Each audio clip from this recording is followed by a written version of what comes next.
Hey guys, Marsing in here bringing you another Dragon Ball Z Dokkan battle video, and so today we are going to be taking a look at the AGL free-to-play Gohan that just got his awakening. We've been speculating for quite a while what his awakening was going to look like, whether he was going to awaken into Super Saiyan or Ultimate Gohan, whether or not he was going to become a TUR or an LR. Now, one interesting bit of information is apparently there is data in the files for a sticker effect for him, which would obviously imply that he's going to get an EZA. And honestly, looking at his kit, I can definitely see that. So hopefully he gets an EZA soon. I can hopefully get his last link to level 10. Because he gained Kamehameha, Shattering the Limit, and then one of his links changed to Super Saiyan. So Super Saiyan and Shattering the Limit I've gotten to level 10, Kamehameha's still at level 7. But I wanted to get this video out nice and early, because I do think this unit is actually pretty good. Although, it's in kind of a weird spot on this team, because when it comes to this Gohan right here, who's obviously giving him a 200% leader skill, they share one link, which is kind of weird. And a lot of these units that we want to run on this Gohan team that are really good, like this guy, Pan, they share a couple of links, but obviously none of these units are Super Saiyans. None of them are Shattering the Limit units either. So that's the main reason why this guy is here on the team. They share 4 links together. So here in this slot we have 5 links. Turn 1, we're at 176k. We are getting a little bit of support, so it's not completely unsupported, but let's go ahead and see. Also, his leader skill should be a pretty good indicator that he's getting an EZA, because it's only 2 key and 50%. So post EZA it should be 3 key and 77%, which is kind of what we're used to now for free-to-play units.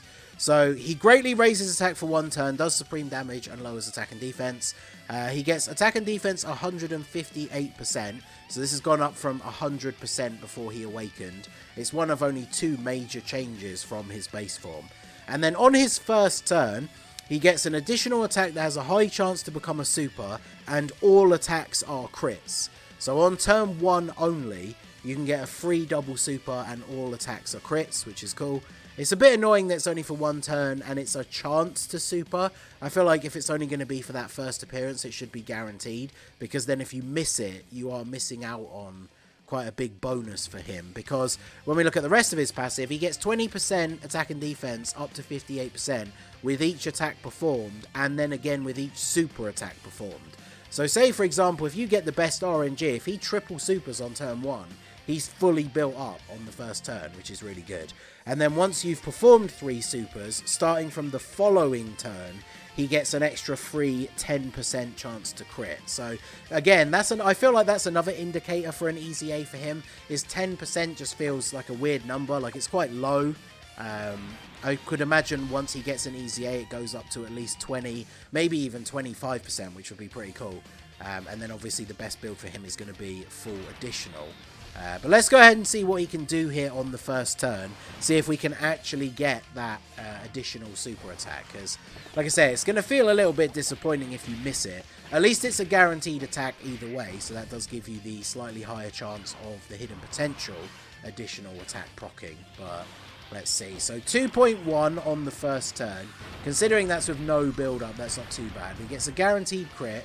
Okay, we get the super. We jump up to 3.2. So pretty significant. Come on, give me the hidden potential one as well.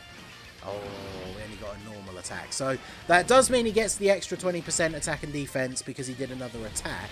But now we need to do one more super. So when we see his stats at the start of the next turn, he's missing out on 20% attack and defense.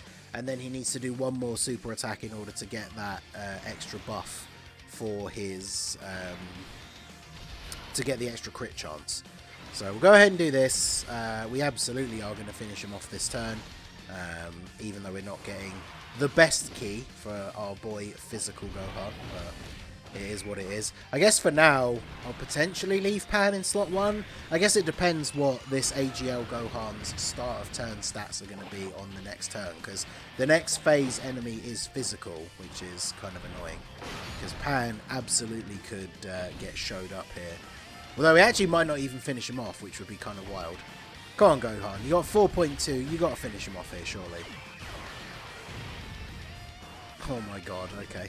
Good work. triple Gohan rotation. I actually cannot believe that he didn't kill him.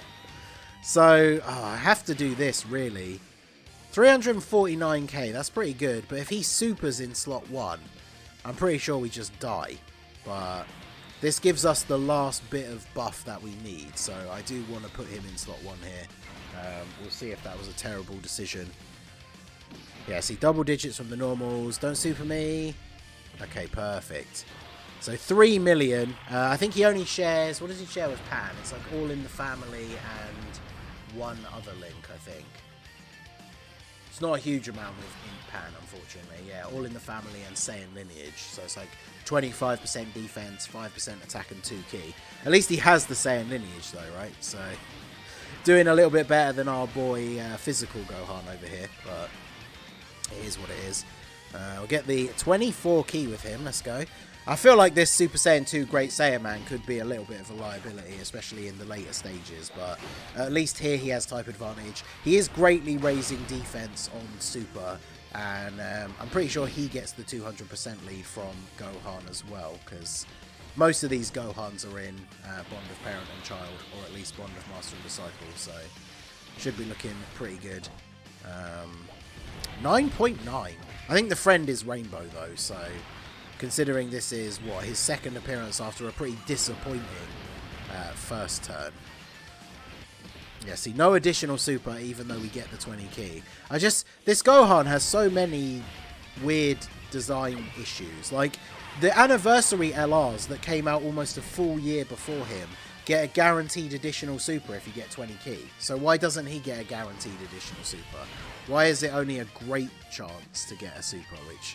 Again, just feels like a really weird, like, missed opportunity, but I guess it is what it is. So fully built up with the support from Pan. He's at 320k defense start of turn. Although, I say start of turn, now that he's fully built up, he doesn't get any defense on Super or anything like that. So imagine if he gets an EZA and this becomes greatly raises attack and defense for one turn. I honestly feel like that would almost potentially put him into the zone of being like a runnable unit on teams where you're using like almost like a full pay to play team. He would almost be good enough to be run on that team if he's raising defense on Super as well. So 3.3 and then 3.6 on the additional. I mean, those are pretty good numbers. Obviously he gets absorbed here, but then he tanks for double digit damage, and physical Gohan can finish him off in the final slot here. But overall, I think that's a pretty good performance for him fully built up, considering, again, he's a free-to-play unit, and he's potentially going to get an EZA very soon. That's going to make him even better, because the changes from his base form to his awakening were just the extra 58% attack and defense start of turn, and then that 10% crit chance after he's performed 3 supers. The 20% buff up to a maximum of 58 from normal attacks and then from supers was the same.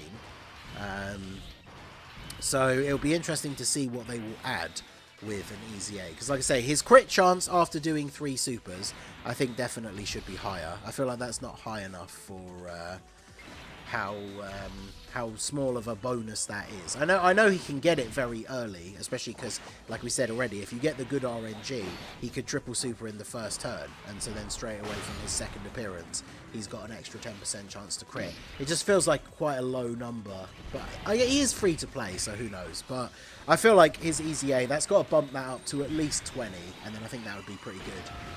And then give him raised defense on Super, and he's actually a very solid unit.